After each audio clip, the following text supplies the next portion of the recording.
Less than 24 hours ago until the next WWE Premium Live event, WWE Money in the Bank. And are you excited for WWE Money in the Bank? Well, if you aren't, I know what will get you excited. It won't be this fucking show, but something will. But it won't be this fucking show. Woo! I'm John Rant with my review of WWE Smackdown, as well as my WWE Money in the Bank 2022 predictions. Let me know your thoughts on this show, as well as your predictions in the comments, please. Yeah, they're in Phoenix, Arizona, and I want Michael Cole off of commentary. He's so fucking bad at his job. Just stop. Don't do this anymore, Cole.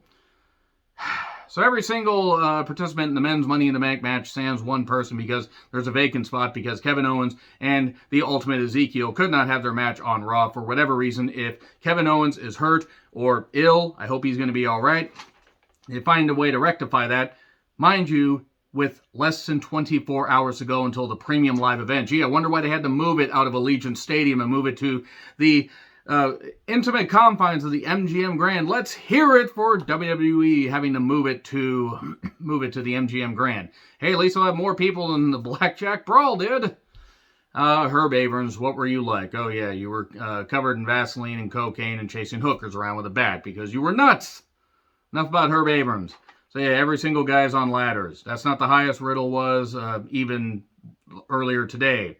And Rollins hands it up, so is Zayn. Then Drew says he will beat everyone off to win. I think that's how I heard it. And then Miz shows up. He was on the Today Show, apparently. Good. Fan-fucking-tastic for you. And then the Ultimate Ezekiel shows up. And then Corbin. And then Moss. And then Pierce says, hey, let's just have a good old-fashioned battle royal. Yay! More fucking battle royals. Hey, wait a second. They had a battle royal recently. Oh, yeah. They had one Monday. Ah! So Drew, Riddle, Edward James Omos, Corbin, Sheamus, Zayn, Miz, Ultimate Ezekiel, Moss, and Rollins have a good old-fashioned battle royal. And I actually wrote down, watch them have the 4 guys that were not in the Money in the Bank match that are in this battle royal. Later complain they aren't in the match, or later complain they aren't in the Money in the Bank match, and then have a qualifying 4-way in the main event. And lo and fucking behold, what did they end up doing? Because WWE at this point is so fucking predictable. Granted, a lot of wrestling is, but if you make it entertaining, it's certainly not all that bad. This kept going. At one point, there was a funny line where they said, almost is palming Riddle. Pause. And Corbin wins. Just fucking kill the ratings early, I guess. If a man's wearing that loud of a shirt, he quite frankly does not deserve victories. Kayla, my goodness, I really wish she, didn't put her foot in her mouth on Twitter constantly. So Corbin knocks the fans and says he's farting rainbows. That sounds like a serious medical condition you should get checked out. And he didn't answer Pat's challenge. Then we get recaps of Natty and Rousey the Raccoon, their feud, and then Natty knocks Rousey's acting. She's not wrong.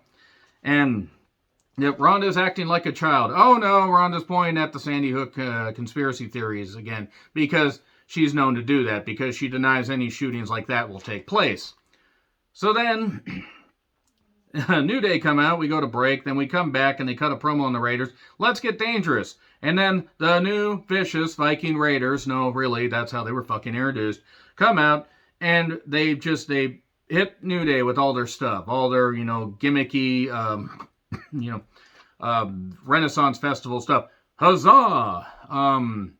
MST3K fans from the very early 90s are just dying laughing.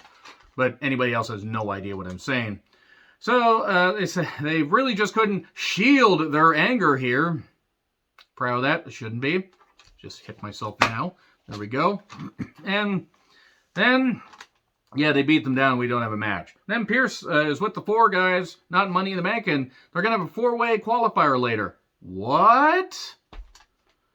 And then Asuka, Liv, and Alexa make their entrances. Shotzi and the MAGA wives show up, and if you get it, you get it. I mean, Lacey, especially Raquel. Lacey just might be a gimmick, but we'll see.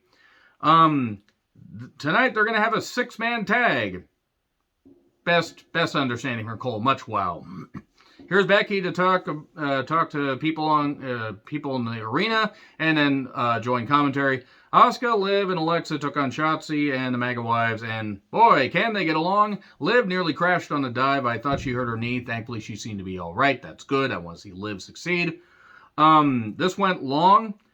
And I'm not complaining about the women getting a chance to wrestle, but Raquel is like a deer on ice. Lacey Evans is about as good as she's ever going to get, and unfortunately, I think has regressed horribly. And I know she just had a kid and just came back recently, but nevertheless, Alexa is just not good in the ring.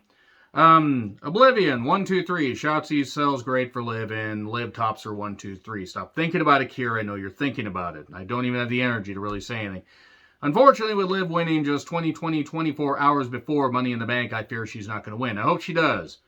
And then Becky attacks Asuka while Liv and Alexa just say, oh, she's doing that. We really should stop. An international woman involved in a hit and run. Get away from the French tunnels, Princess Diana. No! If there's one thing I'm going to do, it's dated references that are offensive. Sonya then tells Pierce that what he did last week was wrong. She lodged a complaint with WWE management. Then she says, what I'm about to do is wrong. And she slaps him. Can you slap me like that? Then the Usos make their entrance. We go to break. Kayla moderates this Ask Me Anything segment where she's gaining on all this tag team action. And look, the Profits fired up. The Usos fired up. They did each other's catchphrases. And we are getting a breakup of the Profits, 1992 Rocker style, very, very soon. Possibly right after the Profits maybe lose at Money in the Bank. And then we get recaps of Walter, his Intercontinental Championship supremacy. It is the right 1,000 years of Walter. That's going to get me in trouble. And then Max Dupree finally introduces his Maximum Male Model Stable. This is one of the worst goddamn things that WWE has put on television, and that not on NXT 2.0. This is fucking terrible. This is right up there with Wendy Chu. It's Mace, but Mace, M-A-C-E. And then it's Mansoor, or however the fuck it was said. For the former Mansoor. Give everybody their releases now. Fuck it. Give everybody their releases. Release the crowd. Just release the fan. Release the hound, Smithers. This is fucking terrible. There are people that like it, and that's fine. I don't mind entertainment, but remember when WWE was a wrestling show that had entertainment aspects, and they didn't do stupid shit like this constantly to the point that there's no wonder why the ratings have fallen so goddamn much, and I can't imagine Fox is very happy since they're barely cracking 2 million. Goddamn, this was so fucking atrocious. This was embarrassing. Just release everybody. Mace and Mansoor were never going to be used all that well anyway. This is what you have? You're going to make them act like goofs? And yes, Max Dupree, LA Knight, Eli Drake, whatever name you want to call him by. He can talk. He can do the best. But man, the instant I saw him read the cue cards and have all that, I go, he does not feel this at all. He tried. He is really good. He is a great talker. He's one of the best promos that wrestling has going. But fucking goddamn hell. This is embarrassing. This is terrible television. I honestly hope they pull the plug on this real soon. This is bad. And they're going to be doing something next week where they're going to be introducing a line of tennis gear. Vince, do you actively want to run off wrestling fans? Do you hate wrestling fans that much? I think he really has hated wrestling fans so much. And this isn't anything necessarily new because they've done stupid stables like this before. This is just like, what the fuck was this?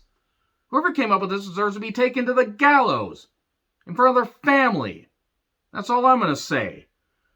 And if it's Vince, do it in front of them. I don't care. God. Rhonda then mentions something about how Natty can't do math. Mentions about how her kid is 9 months, not 10. And I don't think Rhonda wants to be there. Logan Paul is signed with WWE. This company does not care about hiring wrestlers anymore. And I know that some people like what Logan Paul did WrestleMania. Sure, he did fine in the ring. He still filmed a dead body inside in that Japanese forest. I don't care. You don't fucking do that. There's no amount of growing you can do. I hope that he's shamed to the point that he runs off and he's never seen again. He has no shame. Neither does Jake Paul. But nevertheless, there are people that are going to like it. I'm not going to. And then we get the 4-way entrances. And it's a Money in the Bank qualifier. It's Ultimate Ezekiel, Miz, Moss, and Corbin. Since Corbin kept staring at Pat, that was obviously going to cost him. Moss gets the victory after the end of days on Ultimate Ezekiel, and then Moss tosses Corbin out before he can get the pin. And Moss is in Money in the Bank. Okay. Fine. Whatever. Pat then mocks Corbin. let's get to the fucking Money in the Bank predictions now. Theory versus Lashley for the U.S. Championship. Lashley will win via DQ. Because Theory is probably going to take the U.S. Championship to SummerSlam to face off against John Cena. Whoop-a-doo. Now if Lashley wins and Theory still faces Cena, it is what it is. It doesn't need to be a title match. They never should have unified the championship. Lashley should be going for one of the main championships. They should have two main champions. Because if you're going to just have your unified champion on ice for a while, and I don't blame Roman for taking time off, Lashley should be in the main event scene. Then also, they've been fighting over baby oil. They've been fighting over shampoo. The Usos versus the Merrill Street Profits, undisputed tag title match. Usos and Montez will likely turn on Dawkins after the match or on Raw the next night. Maybe they could have a rematch and then Montez will just snap. He's been getting in better shape. Rousey the Raccoon versus Natalya for the Smackdown Women's Championship. I love Natalya. I think this will be technically well worked. And Rousey the Raccoon's going to get the victory. Bianca Belair versus Carmella. I wrote, Bianca, please God, if they have Carmella win, I want the entire Raw Women's Division to just walk out. Just walk out and just say, fuck it, we can't work here anymore. Now, I don't care how well-liked Carmella is. There's such a thing as being well-liked, and there's also such a thing as being terrible in the fucking ring, and you don't belong here, you molded tangerine. Bianca Belair will win. And then, here we go with the women's Money in the Bank ladder match. If anything gets added last minute, by the way, excuse me for not having the clairvoyance to realize that. Lacey Evans versus Alexa Bliss versus Liv Morgan versus Raquel Rodriguez versus... Or, is it Rodriguez? I don't fucking care anymore. Asuka, Shotzi, and Becky Lynch round them out. I wrote Liv, please God, it's probably going to be Becky. If Becky wins, I'm not going to complain, because they haven't made the women's cash-in mean all that much lately. I mean, Bayley's was really cool, but she held it for like a fucking hour. I want Liv to win. I just fear she won't. They give it to Alexa, they might as well just torch everything, because Alexa, no, she doesn't fucking need to have it. That being said, it's probably not going to be Liv. It probably is going to be Becky. So my heart says Liv. My brain says Becky. Sadly, I think it's going to be Becky. And then we get Seth Franklin Rollins versus Drew McIntyre versus Sheamus versus Sami Zayn versus Edward James Olmos versus Riddle versus Moss. If it's not Seth Franklin Rollins, I will be very surprised. Because if it's Sami Zayn, look, I know people like the Bloodline storyline. I don't care. I don't. Because Sami ruined any chance for me to want to ever see him succeed on a championship level after that terrible Anything Goes match.